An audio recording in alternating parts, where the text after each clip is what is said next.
And thank you, everybody. Thank you, everybody, for coming. I see lots of friends here.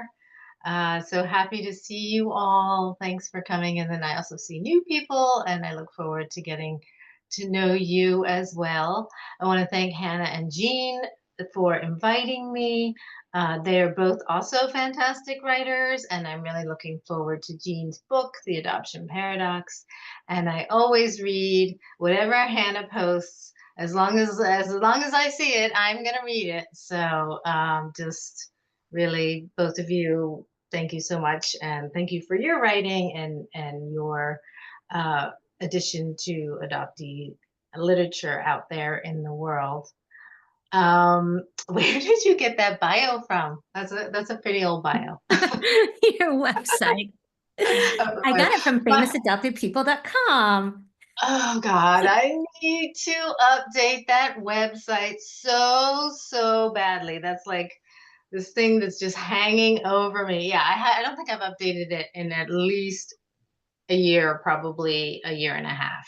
I should have asked you before I made It's that okay. No, statement. no, You it's hadn't. fine.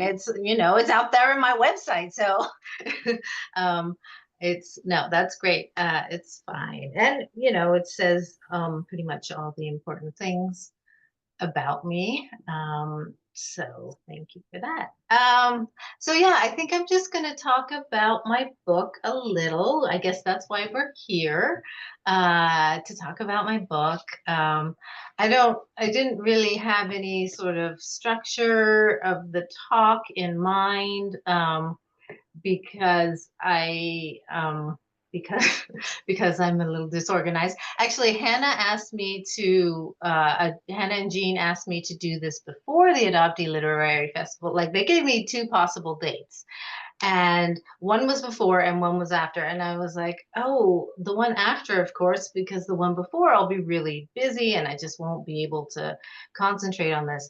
But actually, my dream team for Adoptee Lit Fest made it so that the weeks before I actually wasn't running around like a chicken with my head cut off. And I could have done it.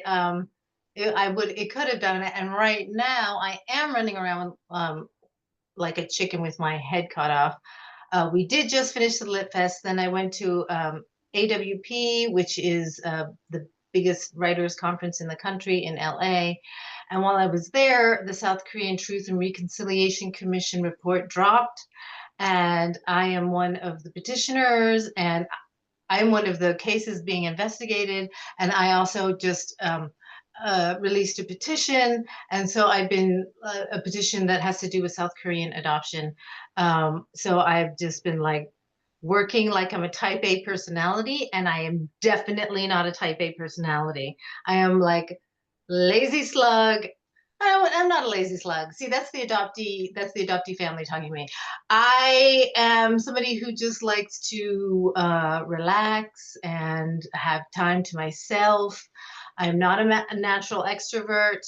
After I extrovert, I like to introvert. And so it's been a lot. I just did a newspaper interview today, and I did one the other, and yeah, so it's just been a lot. So I'm sorry if I'm a little disjointed, or I don't say what you want to hear me say, but that's what the questions are for afterwards. So please think of questions, and I'll be glad to answer them. So, um, why Famous Adopted People was my first published novel, but it was not the first novel I wrote. I had wanted to be a writer ever since I was in my 20s. I mean, since I was a teenager, but in my 20s, I seriously tried to be a writer. I wrote a novel, a manuscript, when I was in my early 20s, and I thought it was wonderful, but actually, it was a piece of shit. And the reason why it was a piece of shit was because swearing too loud, right? We don't have any. Okay. Is because I didn't know who I was. I did not know. I just had no. My identity was totally fractured. And so the manuscript was, the protagonist was a white male. There were no Asians in the whole damn story. And there was only one person of color, a black man. So the story was, the plot was good, but it was just it was hollow there. And it took me a long time to understand that. Well, not that long, but it crushed me basically. It did take me a couple months to understand that. My husband read it and he was like, and that, and yeah, it just really crushed me. And then I kind of gave up writing for a long time. I had children. As I said, I'm not a type A personality, so I could not do, I had a full-time job, I had children, and I just could not then put in that energy into my writing as well. But I always, harbored that ambition. And um, finally, after, when I was in my mid 30s, we were living in Japan, and I got the idea for another book, and I wrote it, and it was good.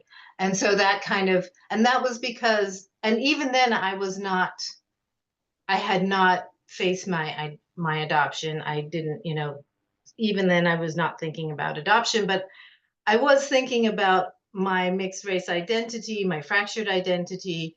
And the protagonist of the novel is a mixed race uh, woman who goes to mixed race Asian American orphan. She was an orphan, and she was abandoned, and she was raised in an orphanage, and then she went to Japan.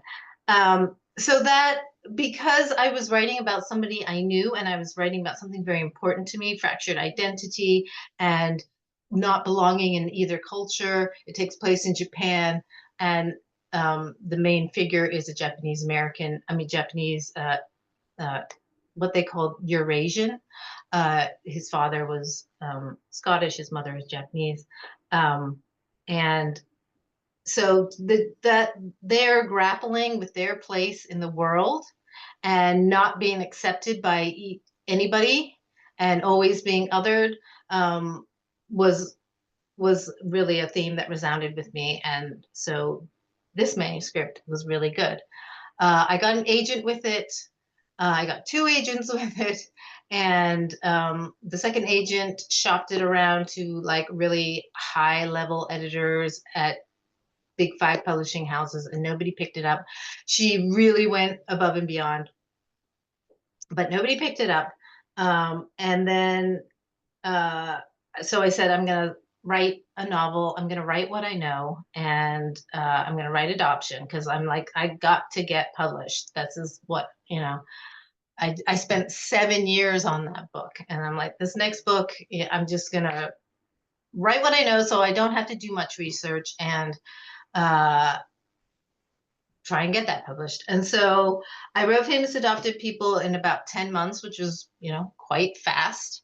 And I still had that same agent, and she was an adoptive mother. She was the mother of a Chinese adoptee.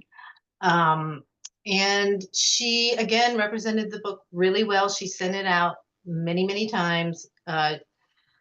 And this time the rejections were personal to me. Like in the first one, it was just like, oh, we don't know where to market it. This is nice, but it just doesn't quite connect with me, blah, blah, blah. But this time, like, I got rejections that were frankly anti-adoptee.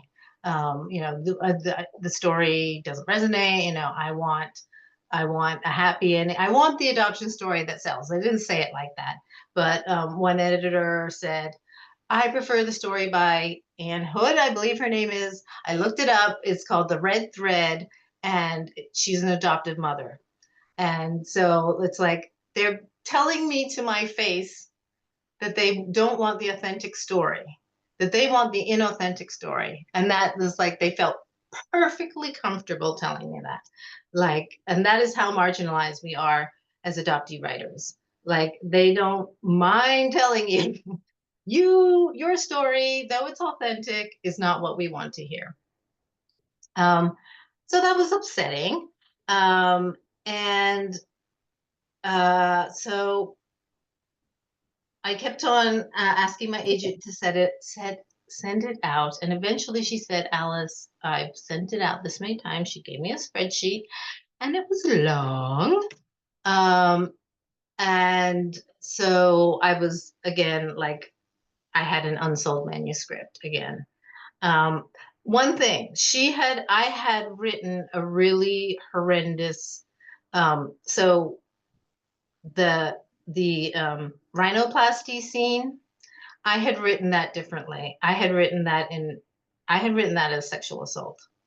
And she told me that I should change it. And I didn't listen to her. So that was really my bad because it was like if the rhinoplasty scene shocked you, the sexual assault scene was much worse. So I should have listened to her about that. And I should have been more sensitive as well about sexual assault. Rhinoplasty, ha ha ha, you asked for it, you got it. But I really should have been more, uh, I should have realized, and I should have listened to your agent. um, so I didn't, so she dropped me, or she dropped the book, and 5 years went by, and then Trump got elected the first time. And I went back and I was like, okay, this book is more relevant than ever. And I sent it out on my own again. And and I was like, this is going to be the last publisher I send it out to. And it was on Name Press, and they picked it up. And they published it in less than a year, which was a really fast turnaround. At the time, I was really happy about that because I was like, oh, good, it's going to be out really soon and I don't have to wait. And that's really great.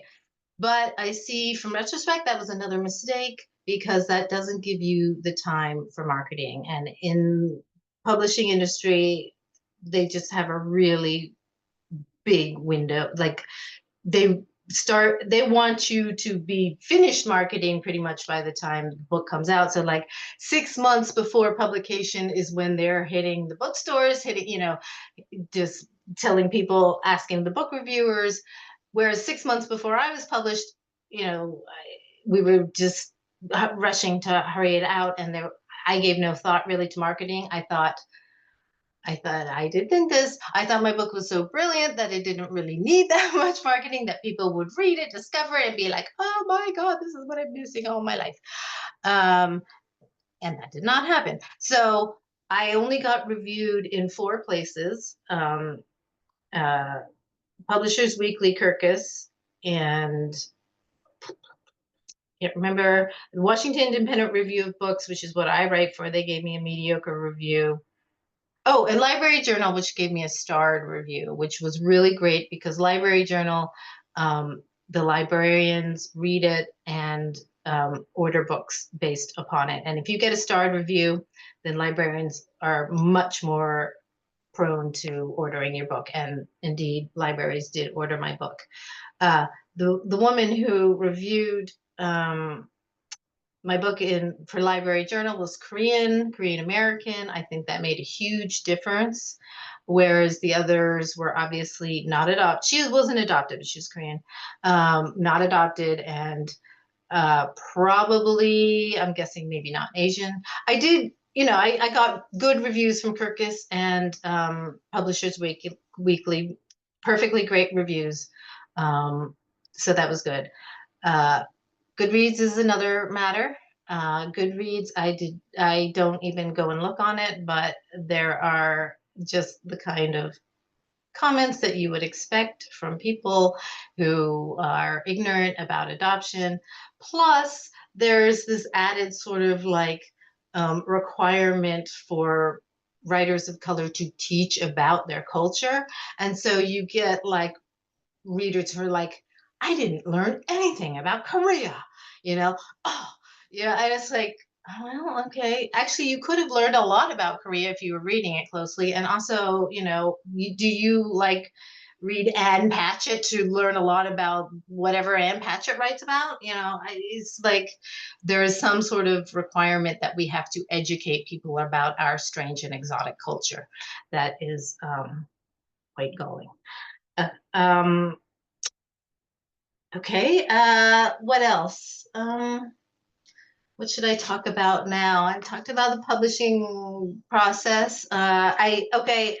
So I was not connected with the adoptee community when I wrote this book. So this book, I, had no idea that there were adoption studies, that, people had gone before me, that there were adoptee communities out there. Uh, I had no idea. I thought we were all just like these planets that were just kind of buzzing around in the dark on our own. So that was one thing. But I wrote it with the intention of overturning all the tropes that we have been fed about adoption all our lives.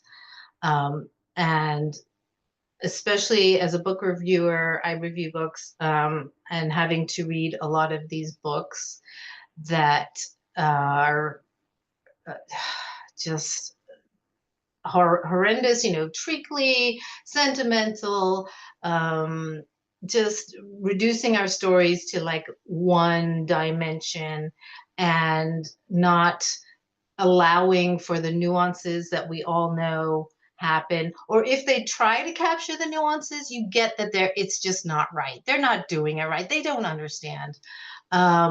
So there were like a lot of them during the time that I was reviewing books. So I was just like, I'm gonna turn these tropes upside down and write a story that's just like, no, I haven't seen anywhere before. And the adoptee is, just like being a person and going on this weird journey, this bizarre journey that has been imposed upon her uh, because she's adopted. And so, yeah, I had been interested in Korean history. I was fascinated with North Korea because who isn't? And so I had done a lot of reading about it. So to say that I did no research is not right. I did a lot of research about North Korea and the Kim family.